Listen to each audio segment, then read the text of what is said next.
அண்ணன் ஆர்வி என்ன டக்குன்னு கிளம்பிட்டாங்க. நிறைய விஷயம் சொல்லிட்டு போனாங்க. அதில் அவர் ஒரு பாயிண்ட்டை சொல்லிட்டு போனார், சினிமா அப்படின்ட்டு ரிலீஸ் பற்றி. இப்போ ரிலீஸ் அப்படின்னோடனே திமுக காரன் பக்கம் டக்குன்னு திரும்பிடுவாங்க. நானே பேசியிருக்கேன் நிறையா. ரிலீஸ்னோடனே ஏன் அந்த பக்கம் திரும்புகிறாங்கன்னு எனக்கு தெரியல.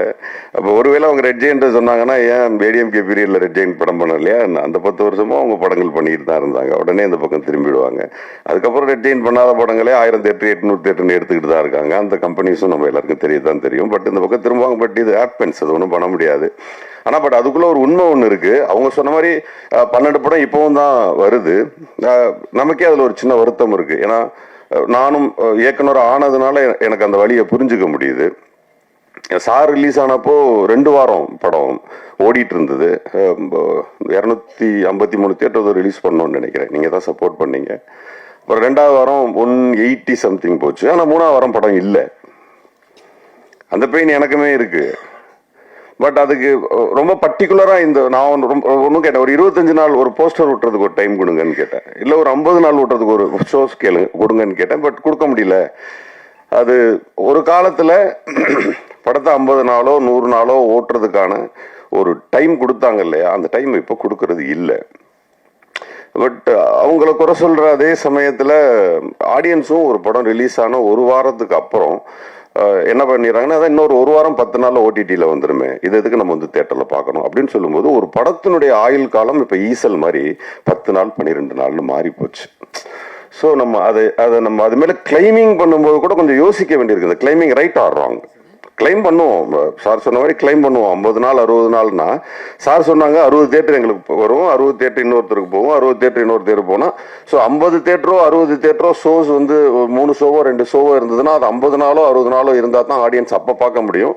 அவங்களுக்கு அண்ணன் சொன்ன மாதிரி அந்த டாப் 10 ரைட், அந்த டாப் 10ல வந்து 1 2 3 நாள் சொல்றதுக்கே 5 6 வாரம் 7 வாரம் 8 வாரம்லாம் எடுக்கும். இப்போ அது இல்லையே. படம் ரிலீஸ் ஆகுது, ரிலீஸ் ஆன 2வது ஷோலே எழுதிடுறாங்க. 3வது ஷோ வந்து நல்லா இருக்கு சுமாரா இருக்குன்னா கூட கூட்டம் கூடுது. 4வது ஷோ நல்லா இருக்குன்னு சொன்னா ஓகே, அடுத்த நாள் காலையிலேயே தியேட்டர் இல்லை, தூக்கிடுறாங்க. ஸோ இது பிஸ்னஸ் கம்ப்ளீட்டா கன்வெர்ட் ஆயிடுச்சு, கம்ப்ளீட்டா மாறிடுச்சு. அதை நம்ம வந்து புரிஞ்சுக்கிட்டு அதுக்கு தகுந்த மாதிரி தான் படம் பண்ணணுமே தவிர, இப்போ ப்ரொடக்ஷன் சைடில் ப்ரொடியூசர்ஸ் வந்துட்டு ஒரு தடவை சார் விஷால் சார் பேசியிருந்தாரு, சின்ன ப்ரொடியூசர்ஸ்லாம் இனிமேல் வராதிங்க அப்படின்னு. உடனே நான் தான் முதல் கண்டன குரல் கொடுத்தேன், நேரடியாகவும் போய் சந்தித்தேன், இன்டர்வியூஸ்லாம் கொடுத்தேன். பட் அவர் சொன்னதோட சென்ஸ் என்னவா இருக்குன்னா, சின்ன சின்ன படங்கள் எடுக்கிறவங்க உஷாரா இருங்கிறது தான் சென்ஸ். ஆனால் அதை அவர் சொல்ல தெரியாமல் சொல்லிட்டார். அவர் உஷாரா இருங்க, கொஞ்சம் கேர்ஃபுல்லாக பண்ணுங்க அப்படிங்கிறது தான் சென்ஸ். ஆனால் அவர் சொன்னதுனால பல ப்ரொடியூசர்ஸ் ஓடி போன கதை உண்டுன்னு வச்சுங்களேன். அது ராங் இஸ் ராங், அது ஒன்றும் பண்ண முடியாது.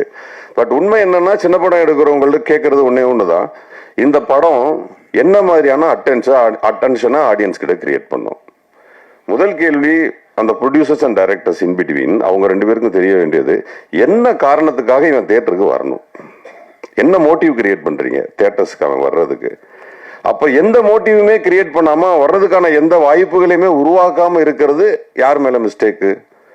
Even me, even you, even anybody, யாரா இருந்தாலும் அவனை உள்ள வர்றதுக்கான ஆப்ஷனை நம்ம கிரியேட் பண்ணாதது நம்ம மிஸ்டேக்ஸ். ஸோ இனி வர்ற டைரக்டர்ஸ், ப்ரொடியூசர்ஸ், டெக்னீசியன்ஸ் இந்த பஞ்ச் பாயிண்ட் இருந்தா தான் வருவான். இதுதான் காரணம். இப்ப சொல்லுவாங்க கேஸ்ட் வச்சு படம் எடுக்கிறாங்க, மேபி காரணமா இருக்கலாம். அவங்க மட்டும் வந்து படம் பார்த்ததுக்கு ஆசா மாறுறதான்னு நினைக்கலாம். மேபி அவங்களுக்கு மட்டுமான ப்ரீச்சிங்கா இருக்கலாம், மேபி அவங்களுக்கான முன்னேற்றமா இருக்கலாம், மேபி அவங்க ரொம்ப நாள் அடிபட்டதற்கான மருந்தா இருக்கலாம். Anything happened. பட் அந்த படத்துக்கு கூட்டம் கூடுதில்ல, காசா மாறுதில்ல. ஸோ இப்போ ப்ரொடக்ஷன் அண்ட் டைரக்ஷன் இன்பிட்வீன், இந்த இன்பிட்வீன் அது காசா மாறுறதுக்கும் தியேட்டர்ல படம் ஓடுறதுக்கான ரீசன், நான் சொல்றது ஒரு ரீசன். ஸ்டார்ஸ் அது வந்து நம்மளால ஒண்ணுமே பண்ண முடியாது, இட்ஸ் எ ரீசன். ஸ்டார்ஸ் வந்து கம்ப்ளீட்லி ரீசன். அவங்க வர்றது ஈவன் விமல் சார் வச்சு நான் படம் பண்ணும்போது ஒரு முதல் நாள் 2வது நாள் 3வது நாள் வந்து தியேட்டர்ல 3/4 ஆடியன்ஸ் உட்கார்ந்தது. அது போஸ் வெங்கட்டுக்கு வரல, அந்த இசையமைப்பாளருக்கு வரல, ப்ரொடக்ஷன் எடிட்டர் யாருக்குமே வரல, விமல் சாருக்கு தான் வந்தாங்க. ஏன்னா அவர் களவாணியிலிருந்து அவர் ஒரு ஆடியன்ஸை சம்பாரிச்சு இருந்தாரு, அதுக்காக வந்திருந்தாங்க. ஸோ இப்போ ஹீரோஸ் கொடுக்குற சினிமா என்பது வேறு. ஸோ சினிமா எடுக்க வர்றவங்க ஈவன் இப்ப இந்த படத்துல இதையும் சேர்த்து சொல்லிடணும். கூடுதலா இப்ப நான் சொல்லிட்டு இருந்த காரணங்கள்ல இந்த படத்துல ஒண்ணு இருக்கு. பேய் படம், இந்த மாதிரியான த்ரில்லர்ஸ் அண்ட் கொஞ்சம் செக்ஸ் கலந்த படங்கள், சாமி படம், இது யார் நடிச்சாலும் ஓடிடணும் ஒரு கிராமர் இருக்கு. ஸோ நீங்க இந்த கிராமர்ல தப்பிச்சுக்கலாம். உங்களுக்கு ஒரு பேசிக் பிசினஸ் வந்துடும். நீங்க அதுல ஹீரோ யாரு வில்லன் யாருன்னு கூட பெருசா பார்க்க மாட்டாங்க. வியாபாரிகள் வந்து கேட்க போகும்போதே அதான் கேட்கறாங்க, எத்தனை சாங் இருக்கு, 5 சாங் இருக்கா, 2 ஃபைட் இருக்கா, இது என்ன காரணம், என்ன ஜானர் படம், த்ரில்லர். அப்ப த்ரில்லர்னா உள்ள எல்லாம் என்னன்னு போய் நோண்டி பாக்குறது இல்ல. அதுக்கு ஒரு பேசிக் பிசினஸ் இருக்கிறதா நினைக்கிறாங்க. என்னன்னா நமக்கு தெரியும் இது என்ன படம்னுட்டு, ஹிந்தியில தெரியாது, அங்கே ஒரு 10-12 லட்சம் ரூபாய்க்கு அந்த படத்தை வித்துருவாங்க. கர்நாடகால தெரியாது, ஒரு 10-12 லட்சம் ரூபாய்க்கு வித்துருவாங்க. இந்த மாதிரி பல்வேறு விதமான மொழிகள்ல அது விற்கிறாங்க. விற்கும் போது ஒரு 25 ரூபா 30 ரூபா 50 ரூபா ஒரு பேசிக் பிசினஸ் பிக்ஸ் பண்றாங்க. இப்படி ஏதோ ஒன்னாச்சும் வரும். ஆனா நிறைய பேர் என்ன பண்றாங்கன்னா, இந்த பிள்ளைங்க வந்து வீட்டுல படம் வரையும்.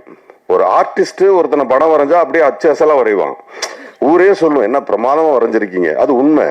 ஆனா வீட்டுல ஒரு குழந்தை தப்பா கிறுக்கும், அப்ப அம்மா சொல்லும் என்ன பிரமாதமா வரைஞ்சிருக்கேன்னு. அந்த மாதிரி நமக்கு நாமே படம் எடுத்து நல்லா இருக்கு நம்ம சொல்லிக்கிறோமே தவிர ஊரு சொல்லணும் அது நல்லா இருக்குன்னு.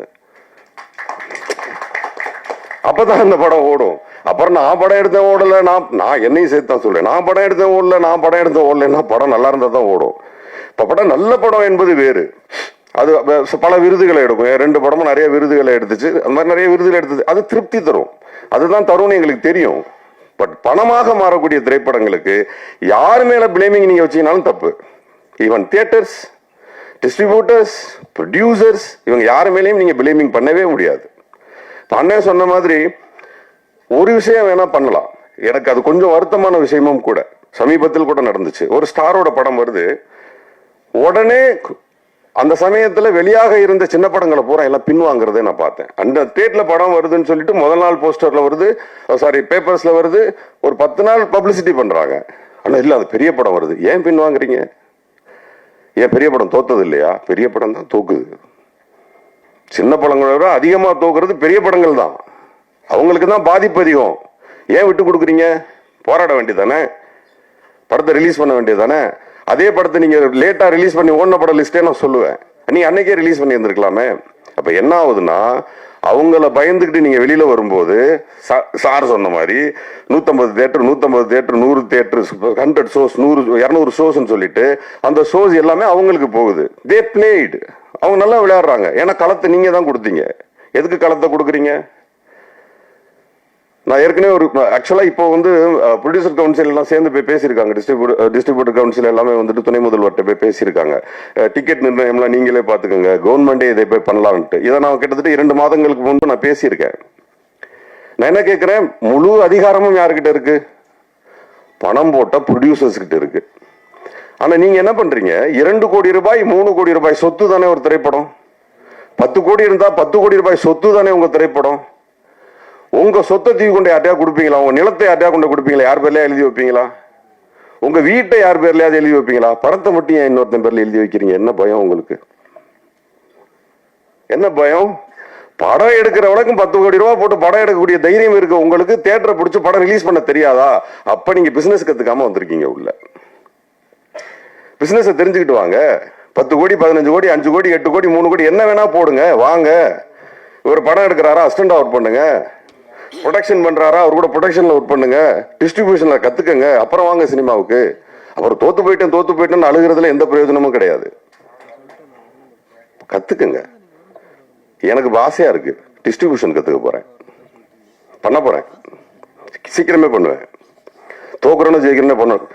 டிஸ்ட்ரிபியூஷன்ல தான் பிரச்சனை வந்து நின்றுது கடைசியா. அதை யார்ட்டையாவது கொடுக்க வேண்டி இருக்கு. நம்ம அவ்வளவு சிரமப்பட்டு ஒரு படத்தை ரெடி யாரா கொடுத்துட்டு கெஞ்ச வேண்டி இருக்கு. ஏன் கெஞ்சணும்? இனி வரும் காலங்கள்ல ப்ரொடக்ஷன் பண்றவங்க படத்தை எடுத்துட்டு நீங்களே ரிலீஸ் பண்ணுங்க. ஏன் யாரு பின்னாடியும் ஓடுறீங்க? அப்புறம் திமுக பண்ணுச்சு, அதிமுக பண்ணுச்சு, அவர் யாரெல்லாம் இங்க பண்ணல.